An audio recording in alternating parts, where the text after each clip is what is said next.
Hello there and welcome to another episode of World of Tanks with Ngani Titan. We're here in Malinovka and I'm in the Boilermaker. It's pretty much a tier 6 game. There are a couple of tier 7s on each side.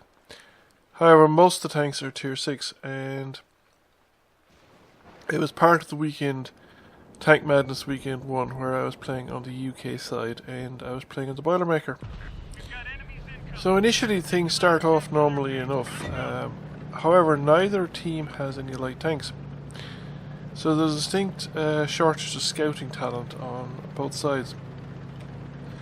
Now my initial plan is to head up to those woods here in front of me and kind of use the tank like a tank destroyer.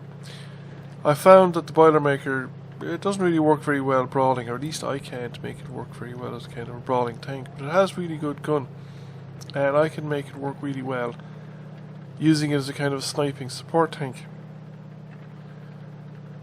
So initially there are basically a couple of medium tanks going this way. There's two of them looks like they're heading for the A0 corner. I'm going for this middle position here. There's a Comet pushing along the edge of the cliff edge and he has flipped himself up behind that rock. Now I can't get any kind of shot on him here, but take note of that, it'll become significant later on. So the bulk of our medium tanks, one of the medium tanks decided to go back. He decided that he doesn't want to do the kind of active scouting thing over around E7. This is going to be a real problem for our team, as it's going to basically concede that whole position to the enemy team. So we have a cluster of tanks on the hill there at F7, which is, there's probably too many of them. They're going to come in each other's way and they're not going to provide cover. So I was thinking that maybe I should head up to the base of the cliff. The idea was that if I tucked myself in under the cliff, that I might be able to infiltrate back through the village. There to my left, in front of me, and I would be able to do some scouting from that location. Once the tanks on the hill basically been dealt with, I'd initially stay near the cliff, so that the tanks on the hill couldn't shoot at me. However, when I got here to the base of the cliff, before I sort of made the last run in, there's a Black Prince and an 88 proceeding across through the village, and there's no way I'm going to get away with anything along the base of the cliff while they're out there. And my capacity to hurt both either a Black Prince or an 88 is limited. Even with premium ammunition, I'm going to have trouble penetrating them. So I'm getting out of here. I'm spotted, I'm taking a lot of damage, but I'm just making a run for it.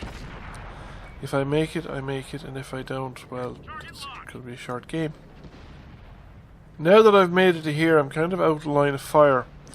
So I want to keep those tanks spotted, particularly the Black Prince, and he's continuing to push on. So I'm going to take the opportunity to put a shot in now and again if I can. But I try to want to avoid really taking any damage and just keep him spotted. He's very dangerous if he gets in behind us, and there's not a lot of tanks kind of on this side. Well, those tanks down by the lake edge are probably too low to get effective fire into them, so it's really the heavy tank behind me and probably some of the tanks back near the lake at the far side of the village, or the village at the far side of the lake. So we just keep him spotted, and we're racking up the old spotting damage. Now we're starting to infiltrate up along the lake as well, because the enemy are just as unorthodox in their deployment as we've been.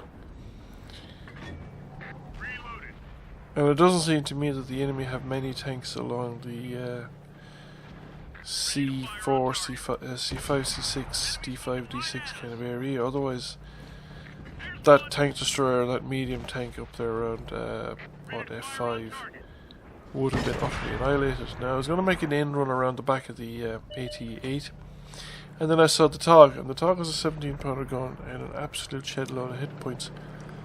So there's no way I'd survive between an 88 and a TOG. Now we've finished off the 88. there's a T-28 HTC, is it? It's the Tier 7 American tank destroyer. And it's pushing forward, so I reckon I'll go and support him. And I'll go back to my original plan, which is to infiltrate along the low ground here. I should proximity detect anybody camping the ridgeline, like the Boilermaker, or directly spot them like the Boilermaker. I decided to go in under the gun of the Boilermaker.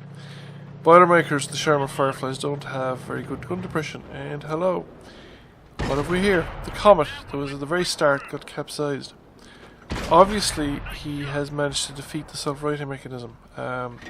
Since World of Tanks introduced, in the console, introduced physics, the physics package they have in the PC, they brought in a self-righting mechanism where if you're upside down or on your side for 10 seconds, your tank automatically rights. So either he's put himself in a position where the self-righting mechanism doesn't think he's flipped, or he's in a position where when it flips him, when it tries to flip him, it flips him off the rock and he gets capsized again. Don't know which, but it's an interesting one. Definitely a curiosity. And now there's only one enemy tank left. So he has, of course, given me a ton of damage. I got about 10 damaging shots into the Comet. And picked up about 16 assisted damage ribbons. So it's overall, it turns out to be a pretty good game. So how did we do? We got 2,000 points of damage, over 2,000 points of assisted damage, and a first class mastery. So I hope you found the video interesting, and I hope you enjoyed it, and I'll catch you again soon. And thank you for watching.